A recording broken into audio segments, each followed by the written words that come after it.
आता मी माझी तब्येत कमी करण्यासाठी ना खूप सारे प्रयत्न केले होते. हर्बल लाईफ घेतली, 21 दिवसाचं चॅलेंज घेतलं, जे की 21 दिवसाचं चॅलेंज घेतलं आणि 12व्या दिवशीच बिमार पडले.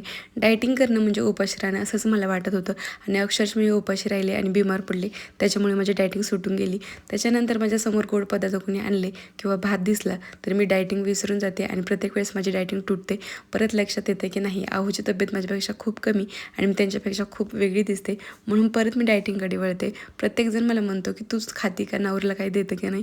त्याच्यामुळे ना मी आहोची तब्येत वाढण्यासाठी सुद्धा खूप सारे प्रयत्न केलेले आहेत आणि माझ्यासाठी सुद्धा मी खूप सारे प्रयत्न केलेत वजन कमी व्हावं म्हणून, पण प्रत्येक वेळेस मी असफल राहते.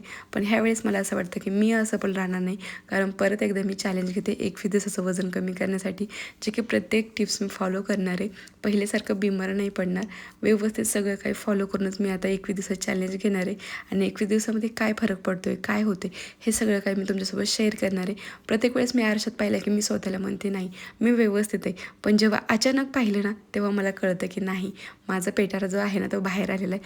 प्लस आता कसं आहे, घरामध्ये नाही का लग्न पण लवकरच निघणार आहे.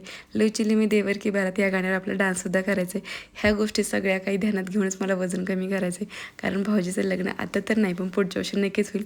तोपर्यंत आपण सुद्धा नक्कीच बारीक होऊ. चलो बाय.